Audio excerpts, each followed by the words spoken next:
atas hasil gelar perkara dan hasil penyelidikan yang diberikan pada tanggal 22 Mei. Tujuan utama hampir sholat zuhur tapi oke kita ke dalam sesuai dengan peraturan Kepala Kepolisian Republik Indonesia nomor 6 tahun 2019 pasal 31. Gelar itu ada dua, yaitu gelar biasa dengan gelar khusus. Nah, karena diperintahkan di situ, maka kita juga surat adanya gelar khusus tentang penghentian penyelidikan, kan begitu. Nah, saya akan mengutip satu karena saya Muslim, saya mengutip ayat 260 Al-Baqarah. Pada saat itu Nabi Ibrahim itu percaya kepada Allah, cuman dia ingin sekali lebih tenang hatinya, mengatakan kepada Allah, bagaimana saya lebih tenang hati dengan kepercayaan.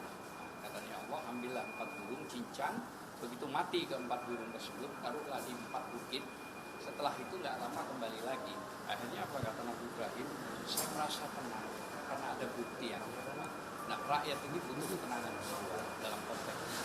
Nah, ketenangan itulah yang paling mahal di hadapan manusia. Saya kira mungkin lebih sedikit lengkapnya soal pengajuan sekarang ini tentang proses Bang Fadilah. Terima kasih. Ya. Pada prinsipnya Pak, HP Pak. HP-nya Pak. Pak, HP-nya Pak. Pak, HP.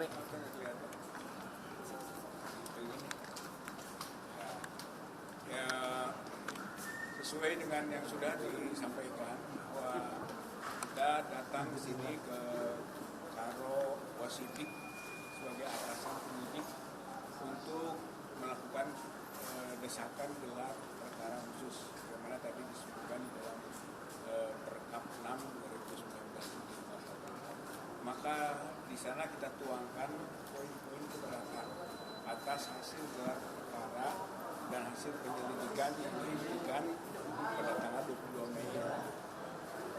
Nanti keberatannya kita tuangkan ada 26 butir kan, yang kita masukkan sebagai alasan hukum. Kenapa?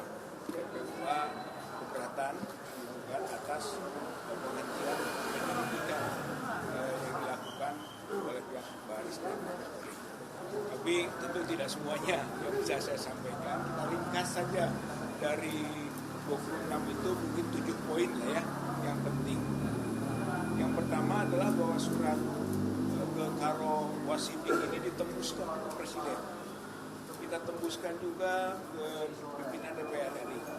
Kita tembuskan juga ke Kejaksaan Agung, ke Kepala Baris Krim dan Irwasum. Kan?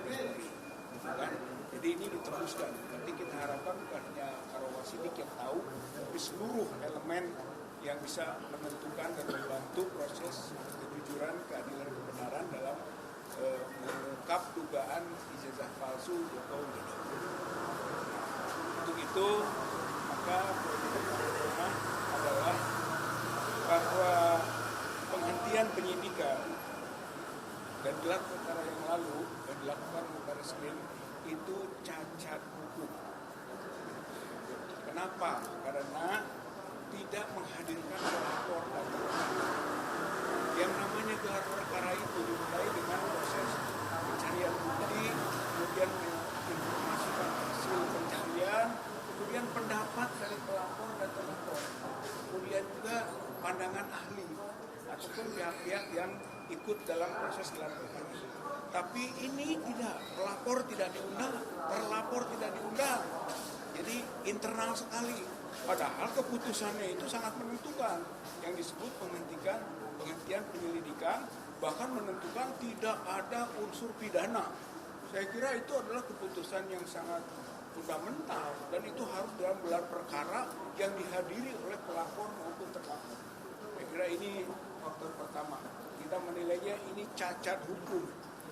Nah, kemudian yang kedua, bahwa proses penyelidikan itu tidak tuntas atau tidak lengkap. Kita punya ahli Dr. Rismond dan Dr. Roy, ya kan? Dan itu masuk dalam bukti-bukti kita, masuk itu dalam bukti-bukti yang diajukan oleh kita. Tapi tidak pernah diperiksa, tidak pernah diminta keterangan.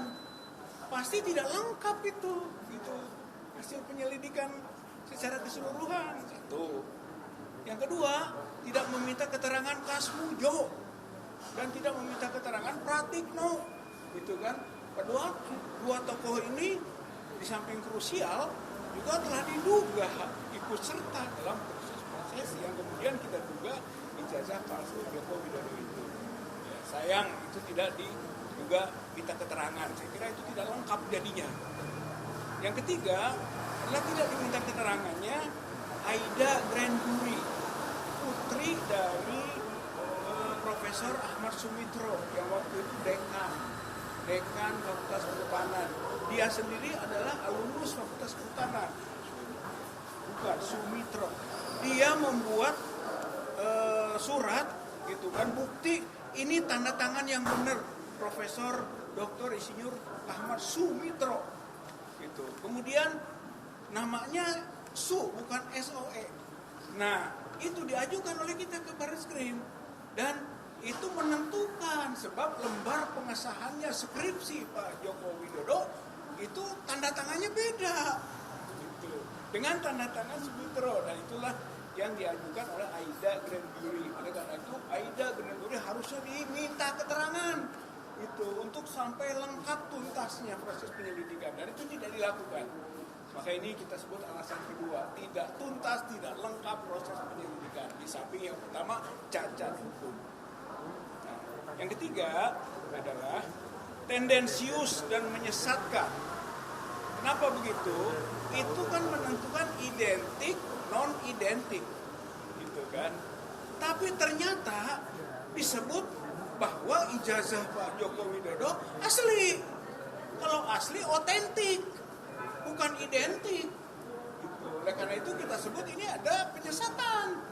Yang diperiksa identik, non-identik, yang disimpulkan asli, itu bahkan di framing keasliannya. Saya kira ini sesuatu yang kita tidak bisa terima. Padahal kita juga bertanya bahwa identik itu dengan pembanding. Pembandingnya katanya 3 orang teman. Nah, kita tanyakan siapa 3 teman ini? Apakah dijamin bahwa yang dibandingkan itu ijazahnya asli? Kalau saja tidak asli, ya identik, tapi identik palsu. Padahal kami juga punya data. Pak Jokowi itu ya, ijazahnya nomor 1120. Sedangkan ada data lain ijazah nomor 115 dan 117. Dari 117, 115 dibandingkan 120 tidak identik. Jadi non identik. Oleh karena itu menjadi persoalan dalam konteks ini. Oleh karenanya konklusinya tadi terjadi penyesatan antara identik, non-identik dengan otentik. Nah, yang keempat itu adalah simplifikasi, menyederhanakan dengan pola membuktikan soal skripsi atau lembar pengesahan skripsi ijazah skripsinya Joko Widodo dengan hanya meraba cekung. Saya kira itu simpel sekali. Itu tidak masuk kategori scientific crime investigation, bukan investigasi yang saintifik. Dan ternyata itu kesimpulannya, di mana Barisskrim dengan meraba dan melihat cekungan, kemudian disebut itu hand press dan itu letter press, dibandingkan dengan percetakan dan iya selesai saja. Kok nggak bisa? Harusnya penelitiannya saintifik, uji kertas, ya, uji tinta, benar tintanya diuji tahun berapa, sama tidak, kertasnya sama tidak yang ijazah dengan lembar pengesahan, dengan kontennya yang diketik-ketik itu, benar enggak sama usianya, itu tidak dilakukan, itu harusnya terbuka, begitu ya, ini yang keempat. Yang kelima adalah bahwa kami mendorong gelar perkara khusus karena ada dasar hukum. Bukan semata-mata tidak puas saja, ada dasar hukumnya. Komplainnya pelapor itu faktor. Faktor kedua kedua adalah kasusnya itu menjadi perhatian umum. Saya kira itu begitu di dalam Perkapolrinya, bahwa kalau kasus itu menjadi perhatian umum boleh diajukan gelar perkara khusus. Gitu. Karena kita tidak merasa gelar perkara biasa kemarin itu tidak optimal dan tidak terbuka dan tidak sesuai juga dengan peraturan yang ada. Itu yang kelima. Yang keenam, kita mengingatkan pasal 10 ayat 1 dan ayat 2 Undang-Undang 31 tahun 2014 tentang perlindungan korban, saksi, dan pelapor. Bahwa ketika proses berjalan, pelapor, saksi, korban tidak boleh dituntut pidana dan tidak boleh dituntut. Itu penegasannya ya, pasal 17 undang-undang tersebut, termasuk pasal 10 ayat 1, pasal 10 ayat 2. Dan kita mengingatkan lagi Perma 1 tahun 1956 bahwa kalau ada kasus perdata sedang berjalan untuk konten yang sama, maka hentikan dulu yang pidana. Dan sekarang kasus itu sedang berjalan di Solo dan di Sleman. Perdata untuk perbuatan melawan hukum ijazah palsu Joko Widodo. Jadi sedang berjalan. Nah, yang terakhir, yang ketujuh adalah bahwa kita ragukan terjadinya uji forensik secara mendalam karena tidak terlihat adanya face recognition misalnya. Di ijazah itu ada foto.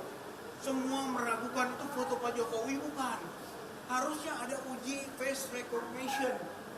Orang melihat di sana ada cap. Capnya kok di dalam foto. Itu, dan itu dianalisis oleh Dr. Rismond dengan RGB, yaitu red, green, blue analysis. Gitu. Kesimpulannya kok ada cap di dalam foto. Karena ini pertanyaan ini jelas. Oleh karena itu tidak diuraikan oleh Barreskrim kemarin. Maka menjadi pertanyaan serius bahwa uji forensik ini benar-benar dilakukan secara mendalam, secara saintifik, atau hanya sifatnya simpel-simpel saja. Tapi kesimpulan yang seperti mengikat secara hukum. Padahal untuk kondisi begini, kesimpulan itu tidak mengikat secara hukum. Gitu. Sehingga tidak bisa digunakan oleh Polda Metro Jaya ketika melakukan proses tindak lanjut dari pengaduan atau pelaporan Pak Jokowi soal penghinaan atau pencemaran nama baik dan fitnah. Gitu. Oleh karena itu, maka kita menyampaikan dan akan juga mengadukan ke Irwasum. Satu lagi surat kita akan masukkan ke Irwasum dengan tembusan Wakapolri dan Ombudsman.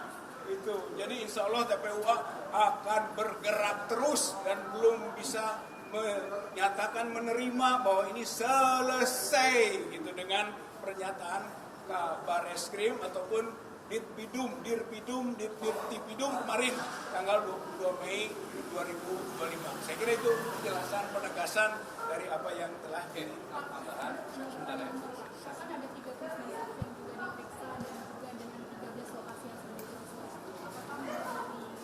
Bapak juga ikut catatan semua. Bukan soal begitu, itu tidak terbuka.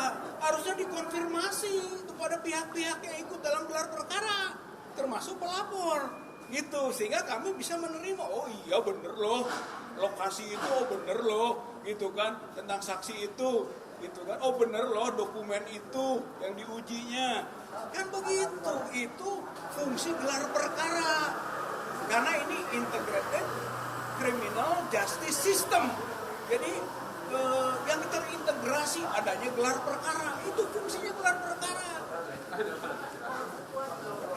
Saudara juga disampaikan 2 kali tidak memenuhi panggilan pemeriksaan sebagai pelapor dan terus TPUA juga dinyatakan tidak terdaftar di KAPU. Itu bagaimana? Ini bicara Bang Egy sudah ada surat resmi yang diberikan kepada Polda melaporkannya bahwa beliau sakit di luar negeri. Kemungkinan minggu ini beliau akan dioperasi karena ada indikasi kanker khusus. Ya. Nah, jadi surat mungkin kalau nggak ini hari besok hasil labnya juga turun. Itu yang Bang Egy ya. Saya kira memang orang kalau mau diperiksa itu ditanya dulu ada sakitnya. Nah, kalau sakit nggak boleh dilanjutkan. Nah, satu itu. Kalau TPUA itu kan tim itu perkumpulan tak perlu izin. Jadi perkumpulan itu nggak pakai izin harus ke A dan itu clear dilindungi undang-undang. Namun ada hal yang penting saya sampaikan. Ini jangan sampai berbenturan pada KUHP 184 termasuk 185. Poinnya apa? Kalau 184 itu ahli, surat, tunjuk itu harus jelas. Nah yang kemarin diumumkan itu bukan bukti petunjuk, bukan sama sekali, dan itu harus ada di dalam sidang, termasuk pasal 185 KUHP. 185 KUHP itu saksi yang di depan sidang.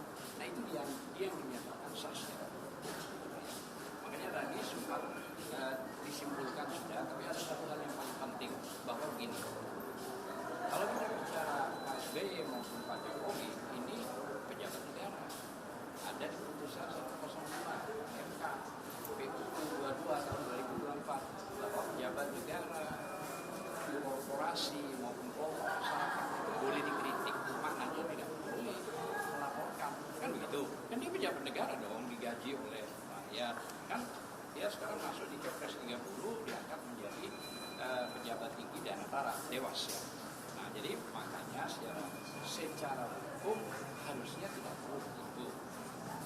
Saya kira itu aja dulu sementara.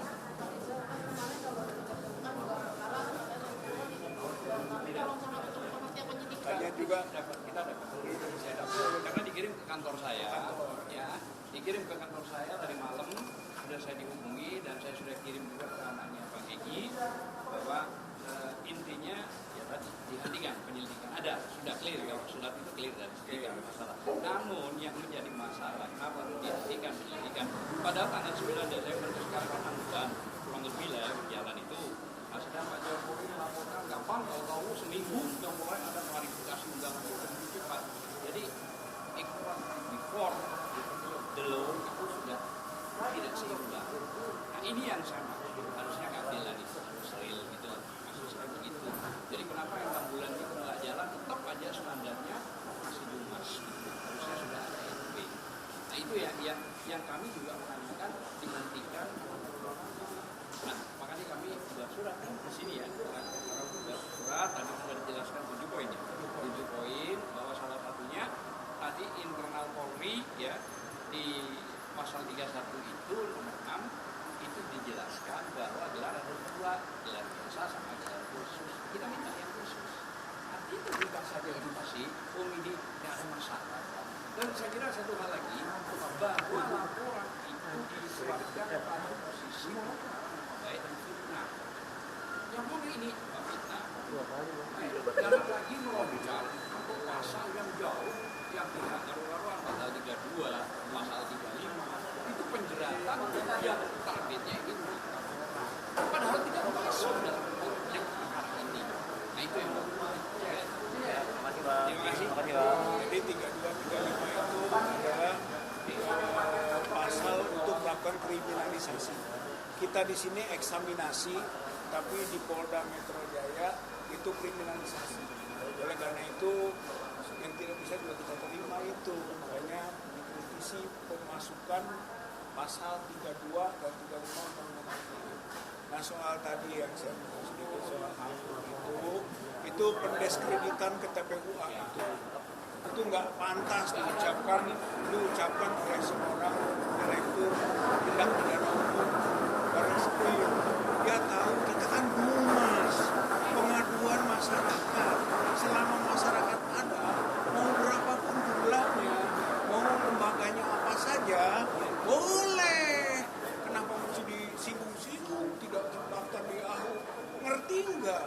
Tim pembela ulama dan aktivis itu bukan organisasi, bukan lembaga, tapi hanya kumpulan orang untuk kepentingan membela aktivis dan ulama, itu saja.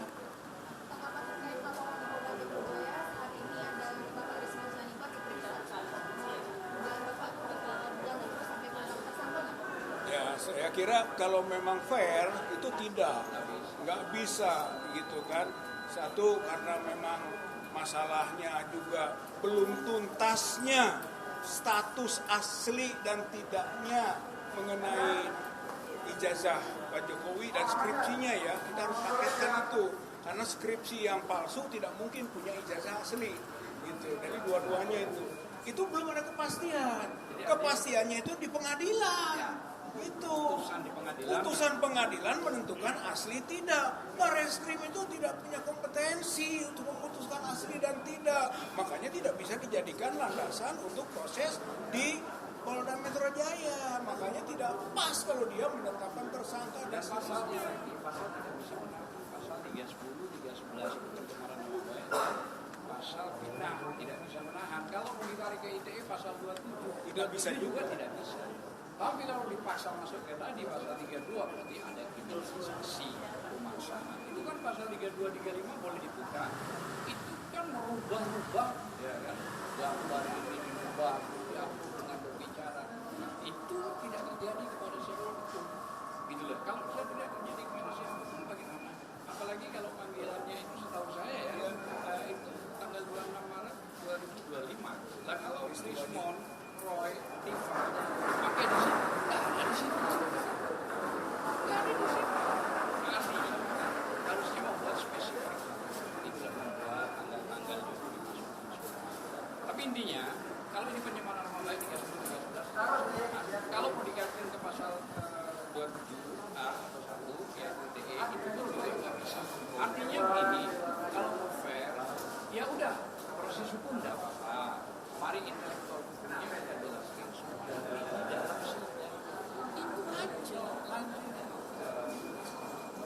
Saya kira, thank you. Ya, makasih Pak.